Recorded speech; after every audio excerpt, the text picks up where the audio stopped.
Ngayon pong umaga, ang pag-uusapan natin is about puso ng may takot sa Diyos. Sino po dito ang masasabi niya sa kanyang sarili na may takot na siya sa Diyos? Hallelujah! Congratulations sa ating lahat.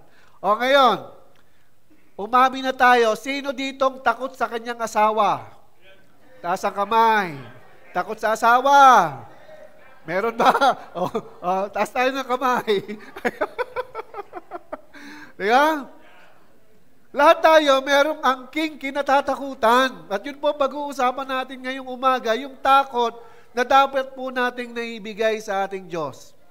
Okay? Hindi lang sa ating mga asawa, sa mga kinatatakutan nating boss, or natatakot tayong maubusan ng pera. Sino ditong ganon? Natatakot maubusan ng pera. Pag walang pera, hindi na yan takot maubusan. Tanggap niya na yan. Sige po, tayo pong manalangin, ipagkatiwala natin kay Lord ang mensaheng ito. Let us bow down our head and in a short period, isarado po natin ating mga paningin, ipikit po natin ating mga mata. Let us honor the presence of God. Abba Father, in the mighty name of Jesus, muli Panginoon, pag-aari mo kami. This day, at this very moment, O God, ng oras na ito, Ikaw ang nais naming maghari sa aming isipan, maging sa aming kalooban, sa aming puso, O Diyos, wala kaming ibang dalangin, kundi Ikaw ang lumuklok sa kalagitnaan nito. Allow everyone to be anointed. Hayaan mo, Diyos, ang pangunaway umapaw, O Diyos, sa buhay ng bawat isa po sa amin. Anoint my lips, O God, at masabi lamang, Panginoon, ang mga salitang magbibigay ng glory sa iyong dakilang pangalan. And once more, we entrust to you this wonderful message. Allow us, O God, to be anointed today. In Jesus' name, amen and amen. Hallelujah. Ayan. Glory to God. Alam niyo po, kapag pinag-uusapan ang takot, marami tayong karanasan dito. Sino pong natatakot sa multo? Or nakikita ng multo? Halaka. Lahat tayo, meron tayong kinatatakutan. Meron diyang natatakot mag-isa. Ayaw mag-isa. Kasi pag nag-iisa, may nararamdaman siyang something sa place na parang may nagmamatsyag sa kanya or may nakatingin. Di ba may mga fears tayo na hindi natin maunawaan. At may mga takot na siyang nagiging character na natin. At yung takot pong ito na ating pag-uusapan will define or magbibigay ng malalim na kahulugan sa atin ng kahalagahan ng takot sa Diyos. Yung alam nating takot sa Diyos ngayon, maaaring yan ay hindi pa akma sa plano ng Diyos sa ating buhay. Kaya yun po ang ating pag-uusapan. Let us study the life of Daniel. Sa aklat po ng Daniel, chapter 6, beginning verse 1. Ang ating pag-aaralan muna yung kwento ni Daniel. In verse 1 of chapter 6 ng Daniel, si Haring Dario ay pumili ng isang 20 pinuno ng rehiyon ng buong kaharian. Verse 2, tuloy-tuloy lang po natin. Pumili rin siya ng 3 mamamahala sa mga pinuno ng rehiyon at mga ngalaga sa kapakanan ng hari, at isa rito, si Daniel. Si Daniel ay naging pangunahing sa 3 tagapamahala sa mga pinuno ng mga rehiyon dahil sa pambihira niyang karunungan. Dahil dito, inisip ng hari na siya ang gawing tagapamahala sa buong kaharian. Kaya, ang 2 kasama niyang tagapamahala at ang mga pinuno ng mga rehiyon ay humanap ng maibibintang kay Daniel upang huwag matuloy ang magandang balak ng hari para sa kanya. Ngunit wala silang makitang dahilan sapagkat laging matapat si Daniel sa kanyang tungkulin. In verse 5, kaya sinabi nila, wala tayong maibibintang sa kanya maliban sa mga bagay na may kinalaman sa kautusan ng kanyang Diyos. Nagkaisa silang humarap sa hari, sinabi nila, mabuhay ang Haring Dario. Kami pong tagapamahala ng kaharian, mga pinuno ng mga rehiyon, at mga tagapayo ay nagkakaisa ng palagay. Mabuti po'y ipag-utos ninyo sa loob ng 30 araw na walang sasamba o mananalangin sa ibang Diyos o tao liban sa inyo, Sino mang hindi susunod sa utos na ito ay ihuhulog sa kulungan ng mga leon. Kaya, mahal na hari, magpalabas mo kayo ng gayong kautusan at inyong lagdaan upang maging batas ng Media at Persia. Batas na hindi mababago ni mapapawalang bisa. At gayon nga ang ginawa ni Haring Dario. In verse 10, sabi dito, sa gayon nga ang ginawa ni Haring Dario, nang malaman ni Daniel na nilagdaan na ng hari ang gayong kautusan, umuwi siya. Lumuhod siya at nanalangin at nagpasalamat sa kanyang Diyos sa isang silid sa itaas ng kanyang tirahan na may bukas na bintana nakaharap sa Jerusalem. 3 beses niyang ginagawa ito sa maghapon gaya ng kanyang kinaugalian. Ang Diyos ang magpapala ng kanyang makapangyarihang salita. Nakasunod po ba ang lahat sa kwento? Okay? Ngayon, anong uri ng takot ang meron si Daniel? Kung papansinin po natin, si Daniel ay pinili at itinangi ni Haring Dario, as mentioned sa ating binasang kwento. Diba? At dahil meron siyang pambihirang karunungan, may isabi sa iyong sarili, pambihirang karunungan. Ako yun. I-claim po natin yan. Okay? Pinagkaloob ng Lord kay Daniel. Merong pambihirang karunungan si Daniel. At kung papansinin po natin sa aklat ng Proverbs, na dito tinukoy kung ano ang karunungan. At binanggit doon, kung babasahin po natin ang buong aklat ng Proverbs, we can understand kung saan nagsisimula ang karunungan ng Diyos. Saan daw nagmumula ang karunungan ng Diyos? Sa takot sa Diyos. Tama ba? Yung takot sa Diyos, meron si Daniel. Dahil meron siyang kinaugalian. Meaning, bago pa maging curious si Daniel, kinasanayan niya ng manalangin ng 3 beses. Sino po dito nagpipray ng 3 beses? Hindi ko po kayo patataasin ng kamay. Okay lang yun. Okay lang yun. Ngayon, ilang beses tayo nagpipray sa kinatatakutan nating Diyos? Yeah? Si Daniel, meron na siya nito. Meron naka-built-in na sa kanyang character na mag-pray sa Diyos. And I do believe in my heart, meron na siyang genuine na pagkatakot sa Diyos. Pag sinabing genuine, o yung talagang angkop na sa kanya yung matakot sa Diyos, nagagawang manalangin ng 3 beses. Kaya bunga ng pagkatakot sa Diyos, yung kanyang pananalangin. At hindi dapat ipagtaka yung pambihirang karunungan. Kaya ito po yung message ng Lord sa kwento pa lang na ito. Kung gusto mong umangat ang iyong karunungan, as mentioned in book of James chapter 1 verse 5, if you lack wisdom, ask our generous God, He will not rebuke you from asking. Sinabi ng Diyos, kung kulang ka ng karunungan, lumapit ka sa Kanya. Pero ito po ang motibo. Gusto kong maging malinaw sa iyo at sa akin. Church, fear of the Lord. Hilingin mong matakot ka sa Diyos. Nasahin mong matakot ka sa Diyos. There are times ang Diyos maaari nag-iisip sa atin. Itong taong ito, mas kinatatakutan pa yung siya ay mawala ng trabaho. Mas kinatatakutan pa yung kanyang anak kaysa sa akin. Mas kinatatakutan pa yung kanyang partner. Mas kinatatakutan pa yung mga bagay na nagiging higit pa sa Diyos. Yeah? Ayaw ng Diyos, mabuhay tayo sa ganitong paraan na yung dapat at nararapat sa Diyos ay maibigay natin yung takot na yon. Kaya makikisabi sa iyong katabi, partner, matakot ka kay Lord. Ang banal pong pagkatakot ng Diyos is a process. Hindi madaling matakot sa Diyos na hindi naman natin nakikita. Di ba? Mas madali pa tayong matakot doon sa nakakasama natin na kapag nagalit, tatamaan tayo. Sino pong ganon? Meron kang kasama na kapag nagalit, tinatamaan ka ng masasakit na salita or ng pisikal na pananakit. Okay? Minsan at madalas, nagiging biktima tayo nito.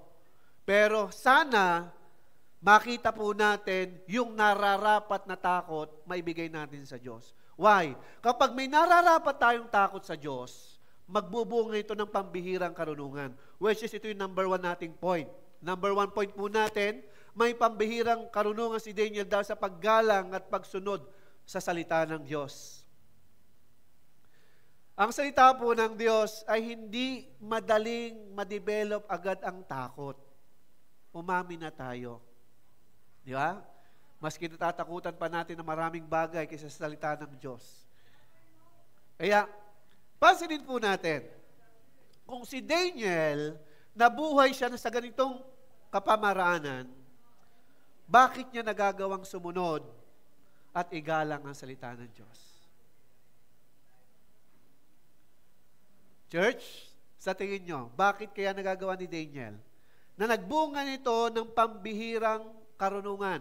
May kisabi, pambihirang karunungan. Sinong gustong magkaroon ng ganon? Pambihirang karunungan. Amen. Kaya yung pambihirang karunungan na yon, bunga ito ng kanyang pagsunod at paggalang bago pa matakot. Meaning, meron kang iniingatang feelings. I need everyone to connect yourself. Meron kang iniingatang damdamin. Kapag alam mo ang tao na mahalaga sa iyo at mahal mo, na kapag nagalit, ay hindi talaga nagiging maganda ang resulta sa iyo, would you accept iniingatan mo siyang magalit? Would you accept iniingatan mo siyang magalit? Tama ba? Iingatan mo yung galit niya. Kasi yung galit niya, sa tingin mo, nararapat. Dahil nakikita mo ang righteousness sa kanya. May iniingatan tayong galit. Ngayon, si Daniel, bago pa ma-develop yung takot sa Diyos, meron na siyang instant or natural na paggalang at pagsunod sa Diyos, which is yung number 1 nating kailangan. Dahil ang karunungan ay bunga lamang ito ng pagsunod at paggalang sa salita ng Diyos. Sa mga kabataan, ito yung minensyon ng Panginoon in Ephesians chapter 6, beginning verse 2 and 3. Ang paggalang or ang pag-honor sa magulang, sa ama't ina, ay magbibigay ng pangako ng Diyos at magdaragdag ng magandang buhay sa lupain kung saan ka naroroon. Kaya, ang paggalang ay natural dapat nating ginagawa sa bawat araw. Ang paggalang ay ginagawa tulad ni Daniel, araw-araw ginagalang niya ang Diyos sa paraan ng pananalangin. Sa paraan ng kanyang kaisipan, Lord, wag mo akong itulot na magkasala sa iyo ngayong araw na ito. Lord, mas ma-develop sa akin na makilala ka at maunawaan ka. At that kind of fear bring him to that victory ng pambihirang karunungan. Kaya nowadays, kailangan natin ito, especially sa mga may pamilya, especially sa may mga hawak na tauhan, and even everybody needs wisdom na nagmumula sa Panginoon. Amen? Kaya, saan natin sisimulan yung takot sa Diyos?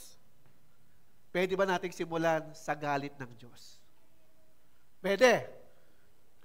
Dahil nagwika ang Diyos ng kanyang galit, ay walang makakapigil. We have natural disaster.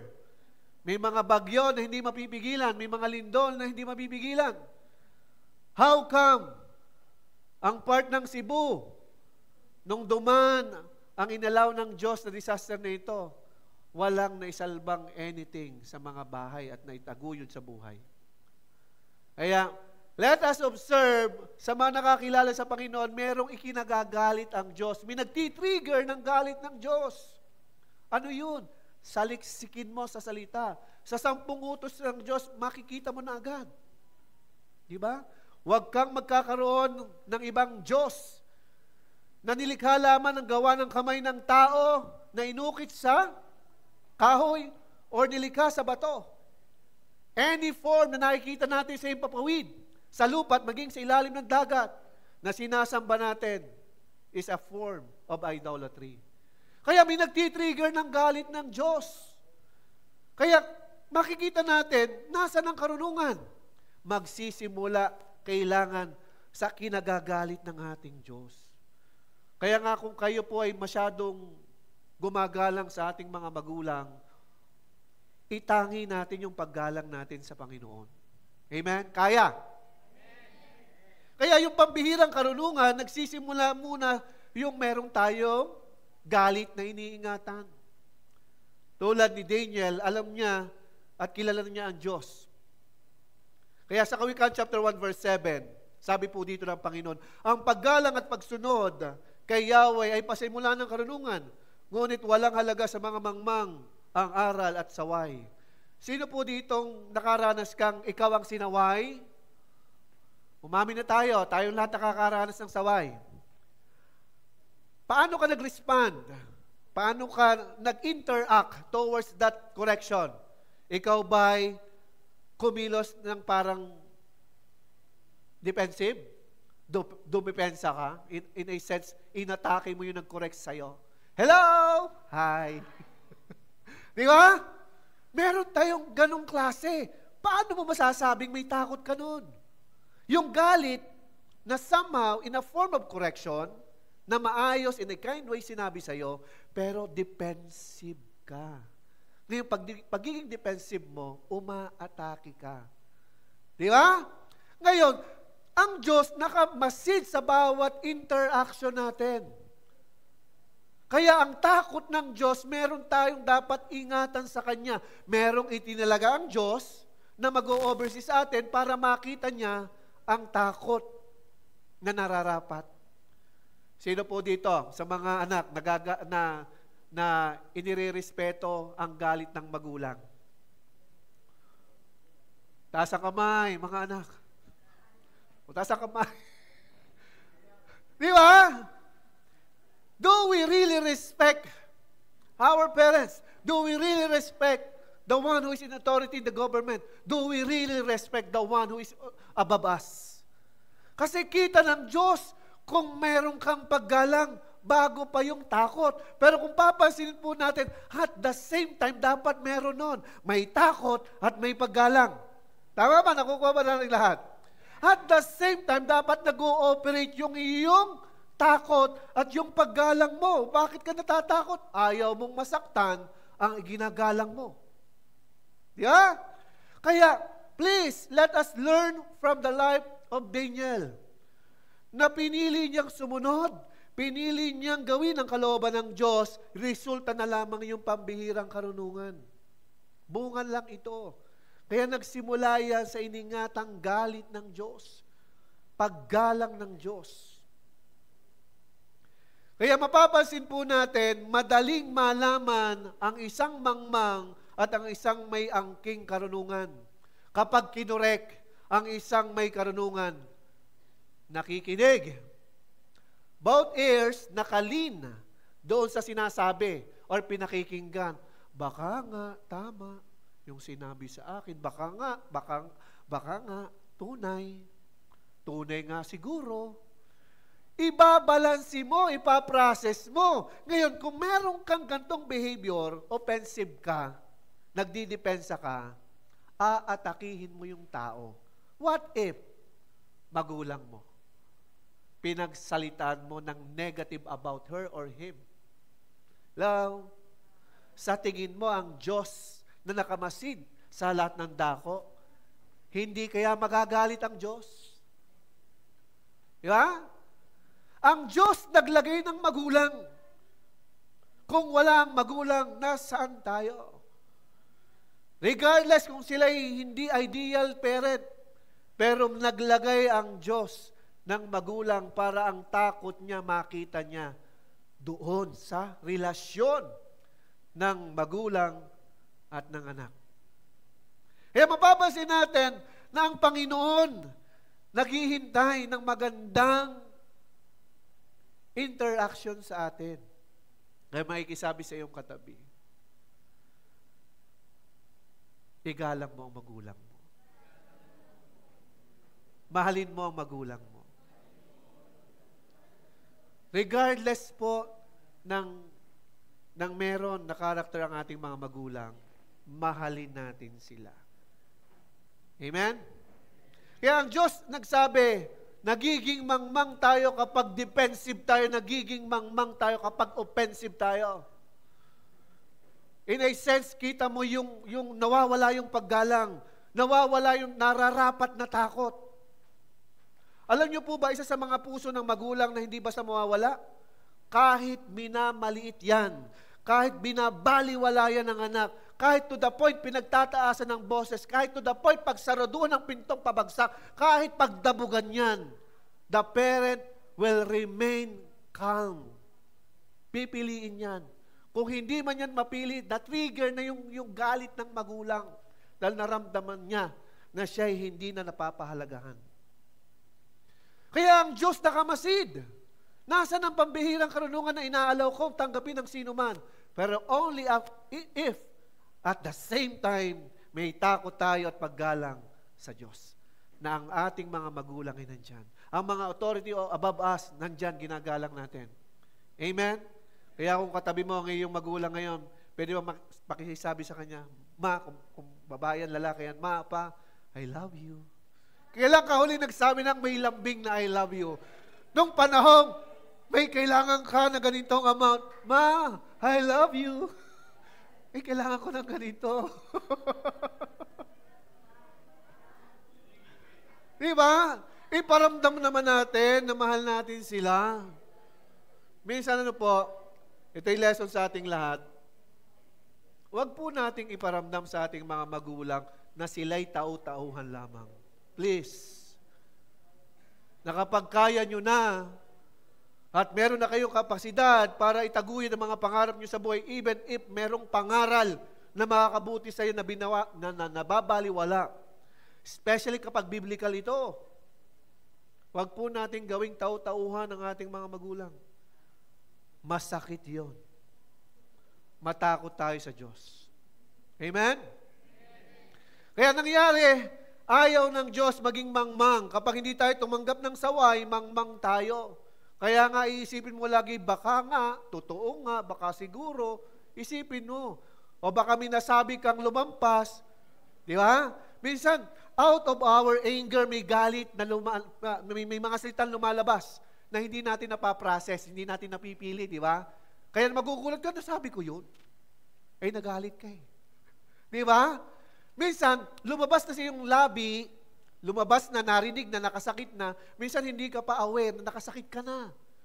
At ang magsasabi ninyo, nasaktan. Sinabi mo yun. Saktan nga ako eh. Ha? Sinabi ko yun? Eh, galit na galit ka. Parang gusto mo kong tirisin. Gigil na gigil ka. Yeah? Kaya, please, let us learn from the life of Daniel. Piliin ang igalang, piliin matakot sa Diyos, at alamin ang mga triggers na nagre-resulta ng galit ng Diyos. Amen? Kaya number 2. Ang number 1 natin, nagre-resulta ng pambihirang karunungan, ang paggalang, pagsunod sa salita ng Diyos. Sa padalawa naman, sabay-sabay po nating basahin. Ang favor ng Diyos ay kumikilos sa sino mang may pusong sundin ang kalooban ng Diyos. Sino po nagnanais ng favor? Yung pabor sa Tagalog. Okay?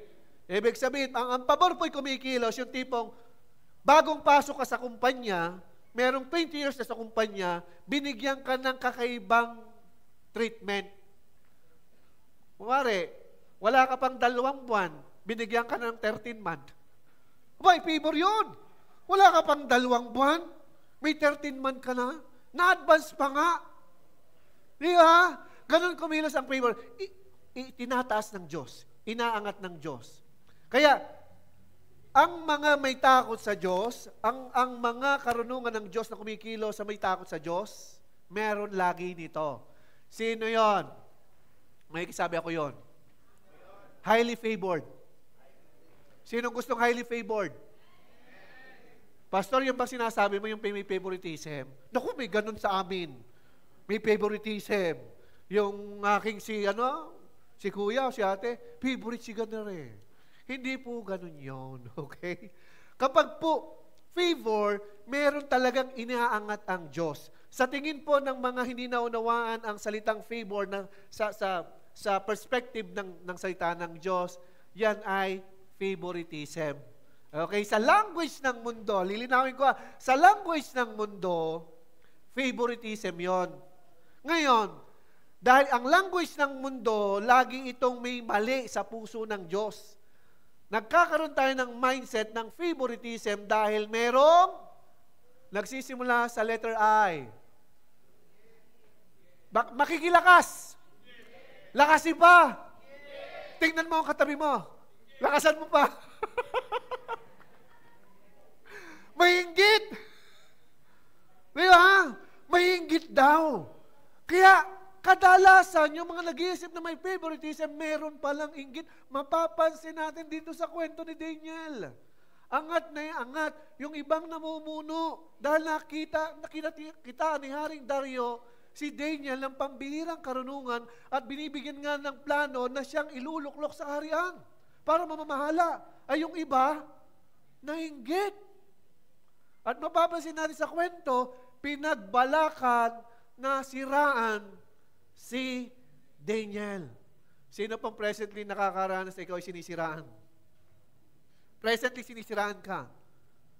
Makikisabi sa iyong sarili o sa ating lahat, I'm truly favored by God. Sabay-sabay po natin sabihin sa ating mga sarili, I am truly favored by God. Wala silang magagawa. Kung piliin nilang mainggit forever, then so be it. Choice nila yon. Choice ng Diyos, bigyan ka ng favor. Hindi favoritism yon. Inilalaan ng Diyos ang mga pangako niya, ang mga favor niya sa mga nananatiling may takot at paggalang sa salita ng Diyos. Kaya we are all highly favored by God. Kaya nga salamat na papag-aralan natin ang salita ng Diyos. Di ba?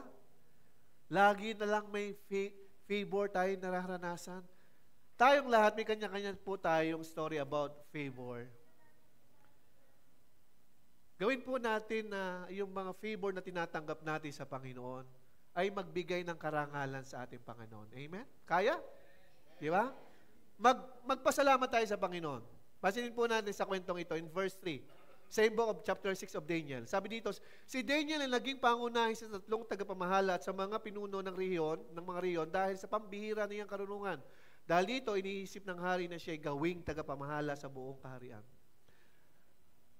Ang pundasyon po ni Daniel, si Daniel po, sa mga hindi nakakaalam, naging bihag sila. Okay? Naging bihag sila ni Haring Dario. And the culture ng kaharian ni Haring Dario, pinaaral sa mga bihag na ito na sina Daniel, kasama si Daniel, na napili na may pambihirang karunungan.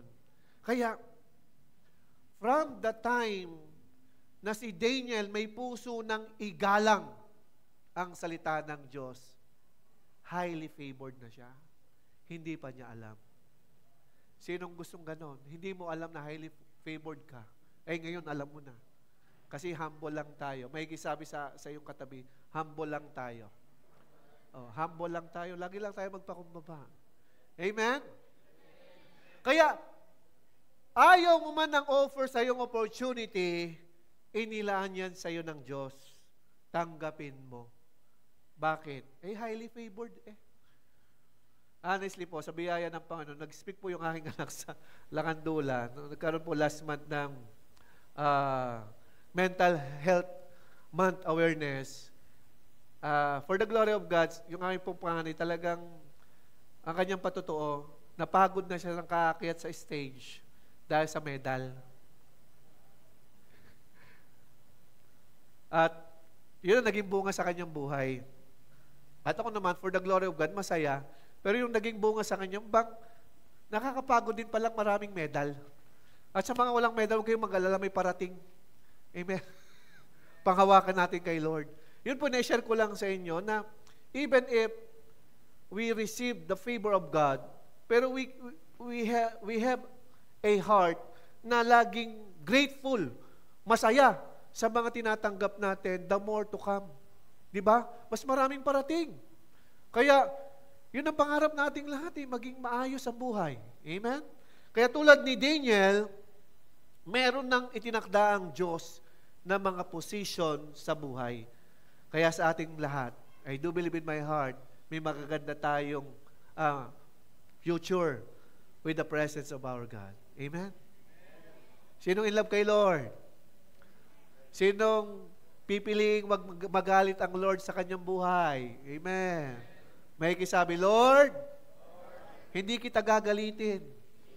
Mula sa araw na ito, maglalambing ako sa iyo. Di ba sarap ng ganon? Yung nagre-request tayo na may lambing. Sino dito nagpipray, may demand. Bigyan mo ako, Lord, dito.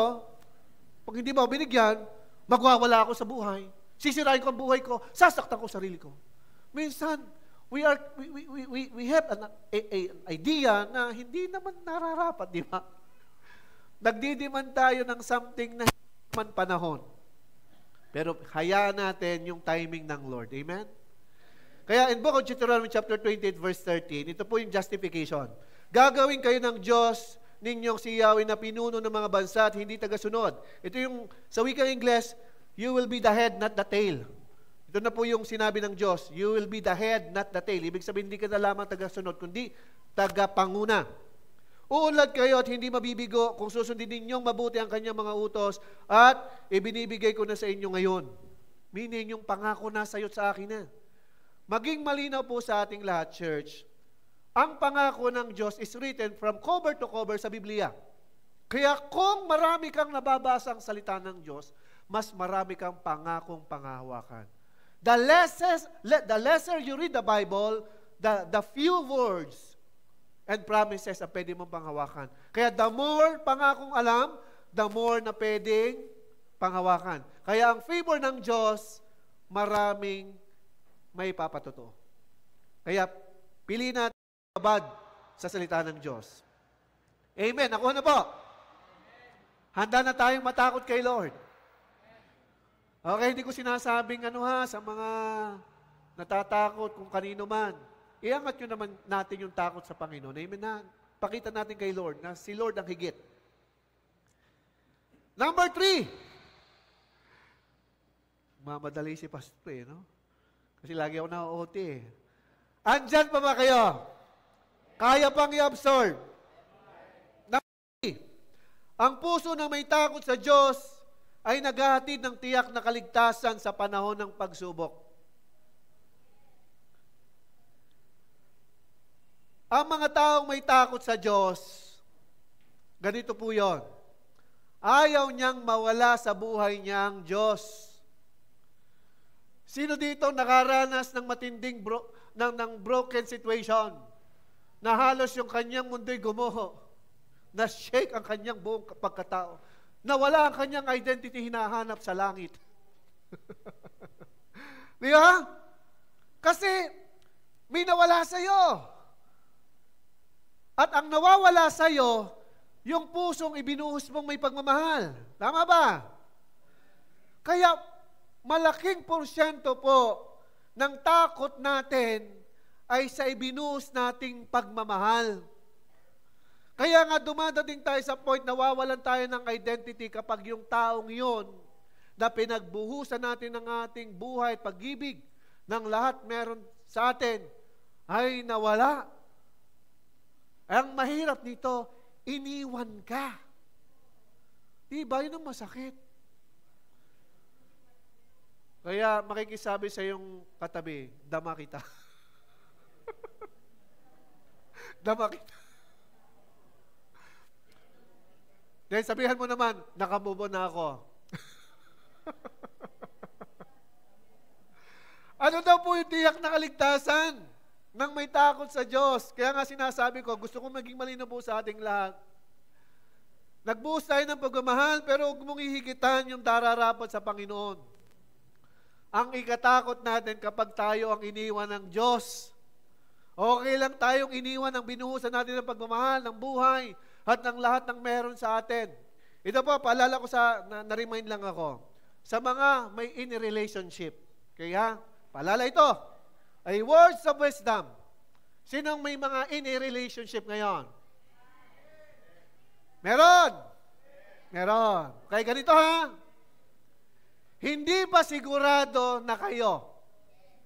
Tanggapin ito. Hindi pa yan sigurado. Yung feelings mo pwedeng magbago bukas. O yung feelings niya pwedeng magbago rin mamaya. Diba? Walang kasiguraduhan. Ito ang words of wisdom. Ang pag-ibig, can generate something greater than who you are. Ito po yun. Nangyari ito sa tunay na buhay. Nagmahal ka, nagtiwala. Dahil may kakayanan ka magregalo, nagre-regalo ka ng mga matitindi that pleases that person. Maaari ka magbigay ng mamahaling relo, sapatos, sasakyan, bahay at lupa. Anything. Dahil ang pag-ibig, kayang mag-generate, kayang mag-ipon, kayang gumawa ng himala. Hello? Ngayon, dahil wala pang concrete label, magregalo ka na lang muna ng 3-in-1 na kape. Nakuha niyo yung point?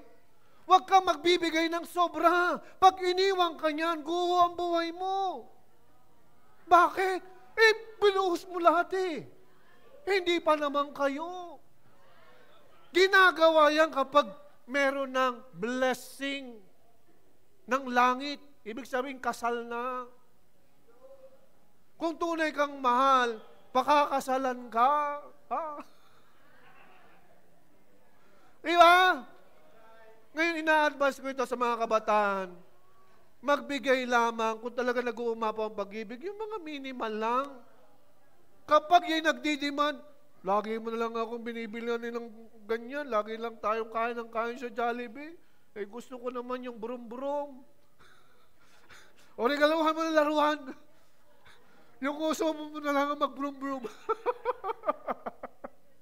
Ano po yung lesson doon? Words of wisdom. Control your feelings. Hindi lahat ng damdamin natin ay napapanahon. Kailangan i-control. Ang wisdom, magbibigay ito ng control. The fruit of the Holy Spirit is self-control. Kaya nga kung wala kang self-control, wala pa sa'yo si Holy Spirit. Galatians chapter 5, beginning verse 22 to 23 yun.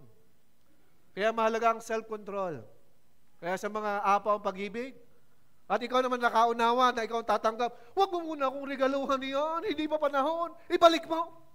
Balik mo. Ba't mo ako binilikuhan ng ganitong kalaking halaga? Hindi ako natutuwa sa iyo. Ganun agad ang sagot. Ibalik mo yan. Hindi ko na mababalik, nabili ko na. Anong lesson? Nakuha mo ba natin lesson? Huwag magbibigay ng hindi nararapat. Okay? Enough lang na something that will appreciate his or her presence. Pero yung mga bagay na dapat sa mga may title na couple, doon mo ngayon regaluhan. Ngayon, ganito naman sa mga couple, baka naman, nagre-regalo kayo ng mga panahon naliligaw. Buhos ang regalo nung naliligaw. Buhos. Ay, nung kasal na, nakuy, wala na. Wala na, nawala. Dapat tuloy-tuloy. Nakuha yung point. Eh, siyempre, pampaganda ng relasyon yun eh. Nakuha po ba ang lesson? Okay, ano po yung nangyari kay Daniel? Balikan natin, nagsingit pa talaga ni Pastor yan. No? Ayan, in chapter 6, verse 19 to 20, kinabukasan, maagang nagbangon ng hari at nagmadaling pumunta sa kulungan ng mga leon. Pagdating doon, malungkot siyang tumawag, Daniel, tapat na lingkod ng Diyos na buhay, iniligtas ka ba niya sa mga leon? Sumagot si Daniel in verse 21 to 22, mabuhay ang hari.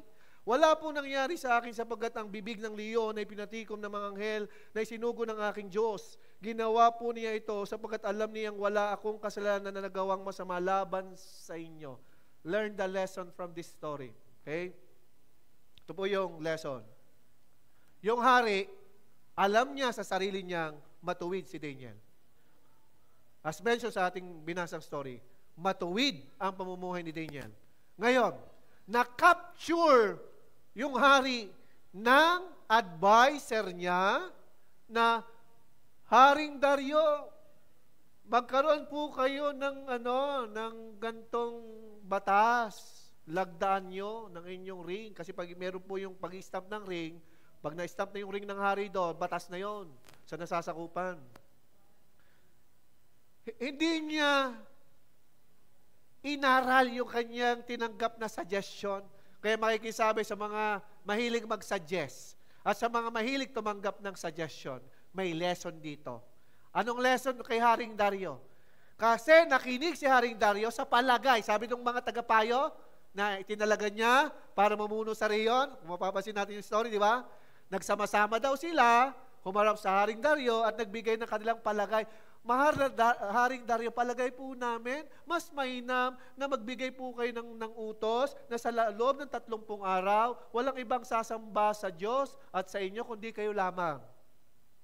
Then, nakinig si Haring Dario. Anong naging resulta kay Haring Dario? Nalungkot siya. Nalungkot.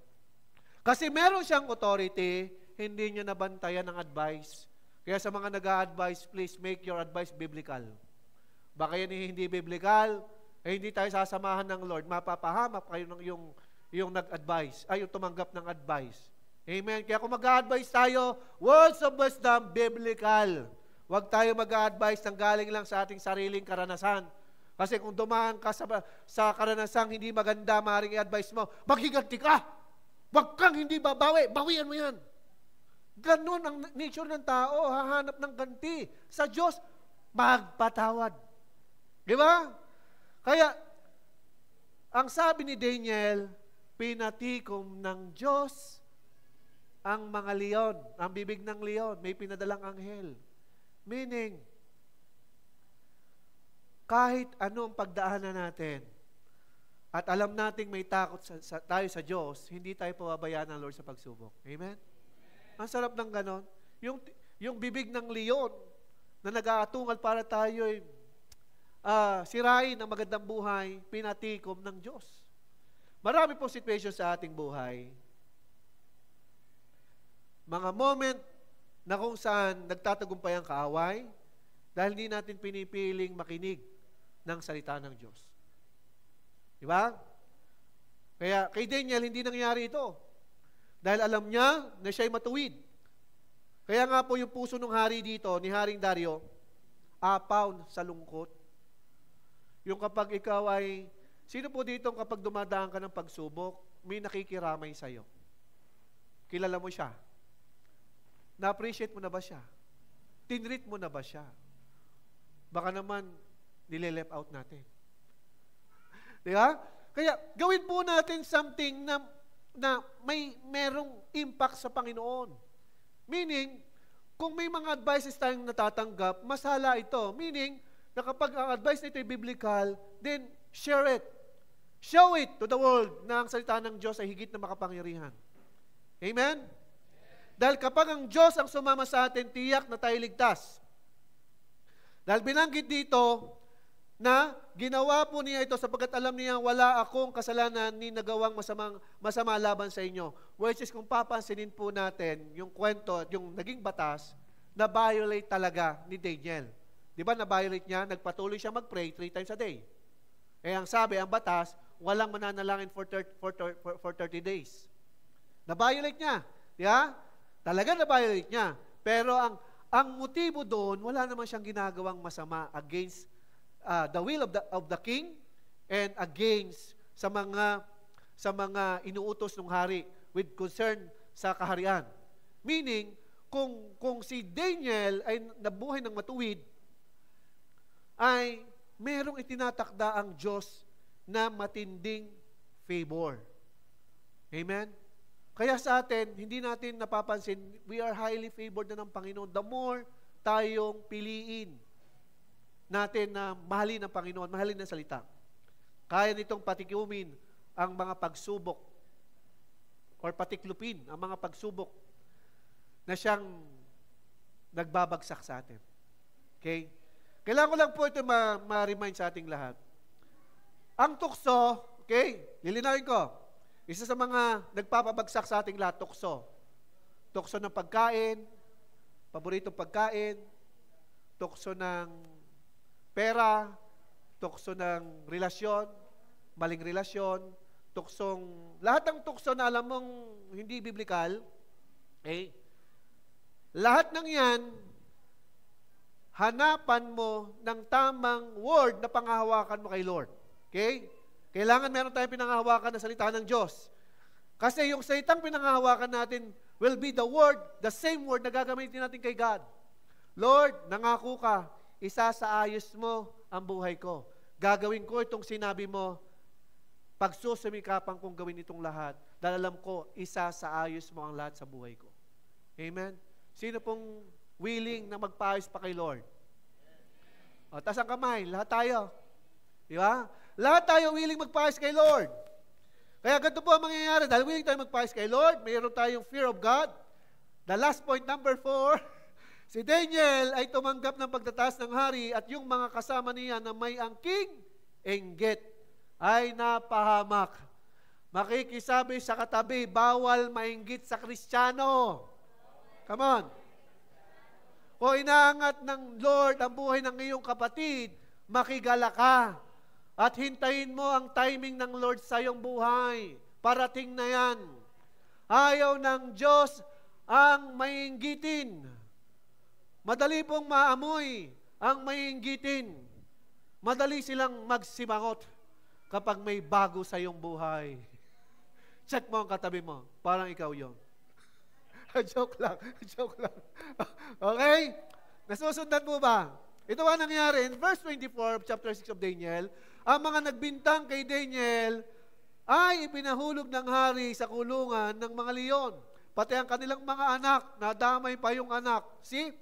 At asawa.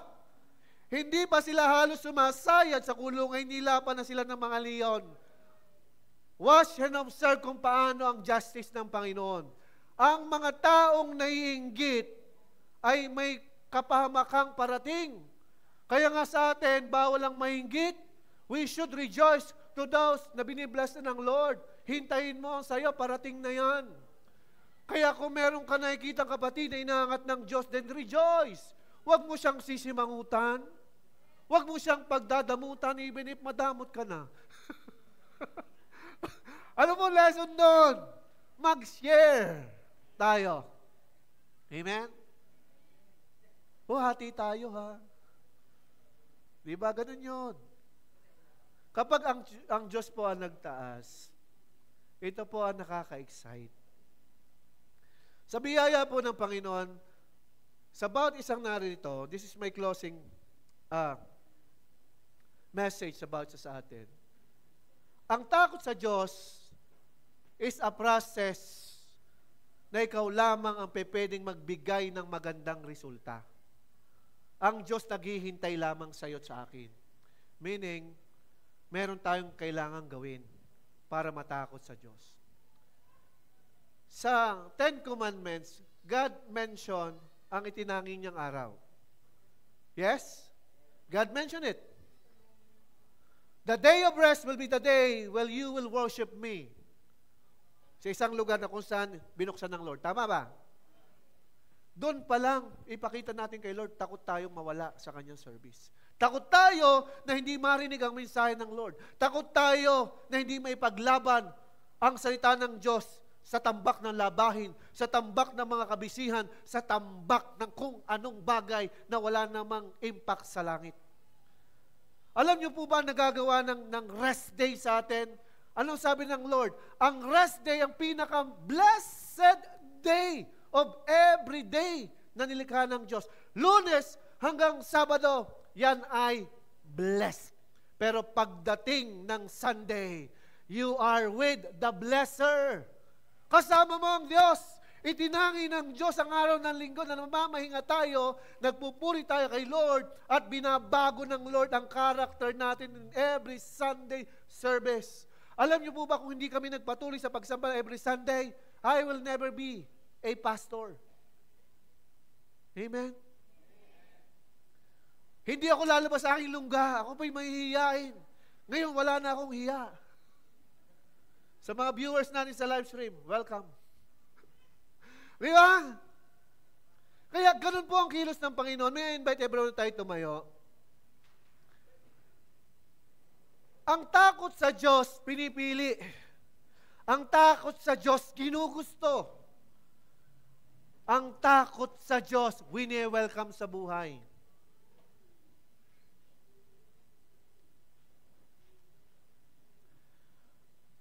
Alam niyo po, ang excitement ko bilang pastor niyo, yung favor ng Lord, yung favor ng Lord sa iyo at sa akin, makita hindi lamang natin, lahat ng mga naiinggit.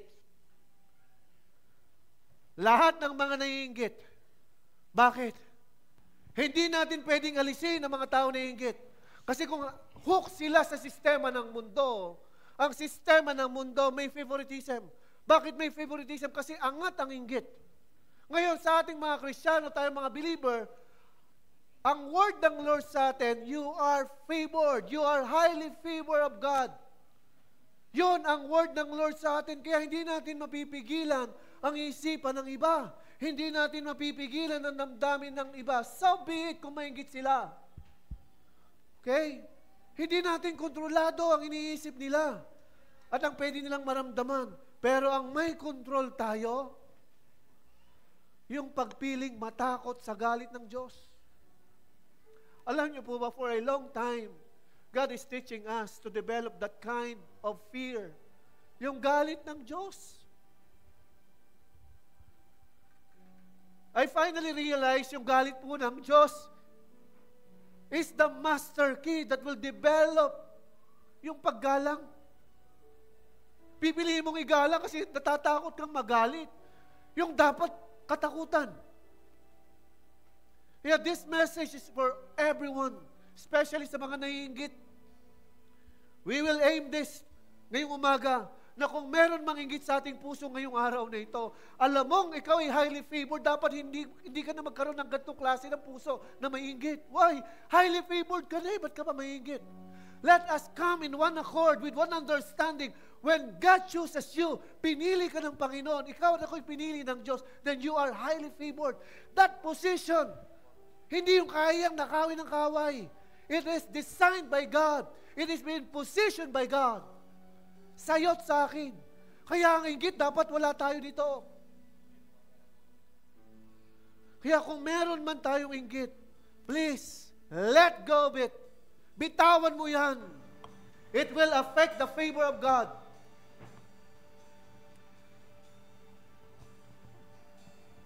Awitan po natin si Lord before we come in a prayer. O Diyos, kahit kailan hindi ka nagbago, sa aming pagtawag tinutugon ako. Hindi mo iniwan kahit saglit man lang pag-ibig mo sa'kin. O Diyos, kahit kailan hindi ka nagbago. Come on, give up God. Sa aming pagtawag, tinutugon ako. Hindi mo iniwan kahit saglit man lang pag-ibig mo sa'kin. O Diyos, kahit kailan hindi ka nagbago. Sa aming pagtawag, tinutugon ako. Hindi mo iniwan kahit saglit man lang pag-ibig mo sa'kin. Lagi kang nariyan. Inaanyayahan ko po ang bawat isa. For a moment, just close your eyes. Pigit mo lang iyong mga mata. Huwag mo pansinin ang mga nasa katabi mo. Then, habang iyong ini-internalize ang message ng Lord, at habang nakapikit ang iyong mga mata, nais kong iparating sa iyo, pinili ka ng Diyos. Pinili tayo ng Diyos. Hindi nagbabago ng isip ang Diyos nung pinili ka. Hindi nagbabago ng plano ang Diyos sa maganda niyang plano para sa iyo. Pero nakikita ng Lord na may inggit sa iyong puso.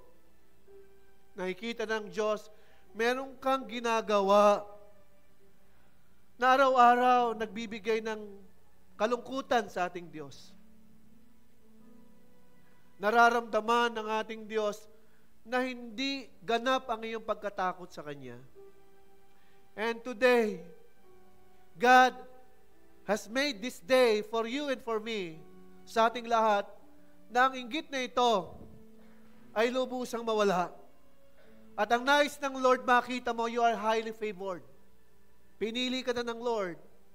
Dahil pinili ka na ng Lord, you will receive the favor na bukod tangi. At nais ng Lord na makita mo ito. Huwag mong makita kung paano inaangat ng Diyos ang mga tao sa paligid mo. Na naiinip ka, na naiinggit ka, meron kang something sa puso mo na nagdi-desire ka na hindi pa panahon. Just trust the process of God.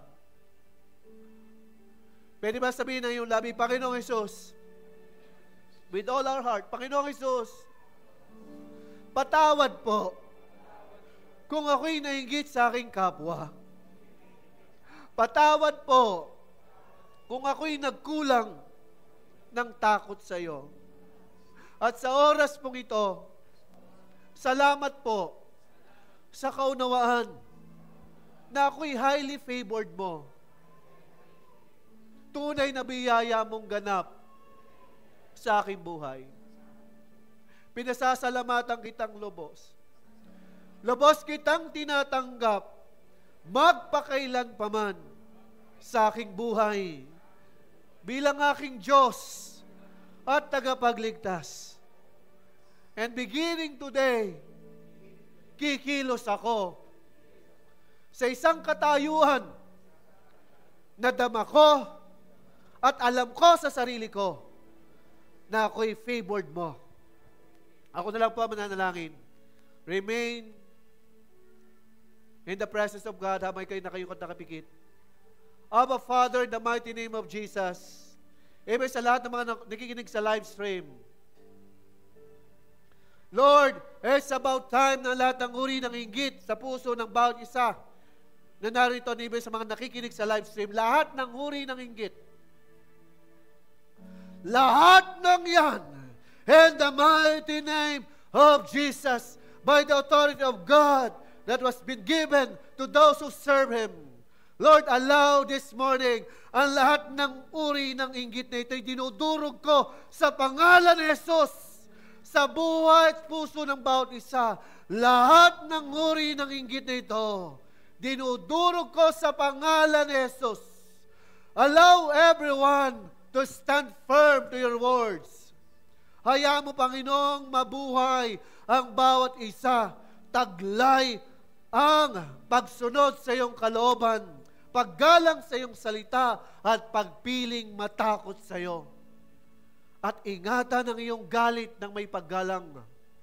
Hayaan mo, Diyos, taglayin ng bawat isa ang nag-uumapaw mong favor that will deliver everyone in an everlasting relationship with you, na ang buhay ng bawat isa ay pabuti ng pabuti, paganda ng paganda, paayos ng paayos, pabanal ng pabanal, at higit sa lahat, punong-puno ng banal na pagkatakot sa iyo.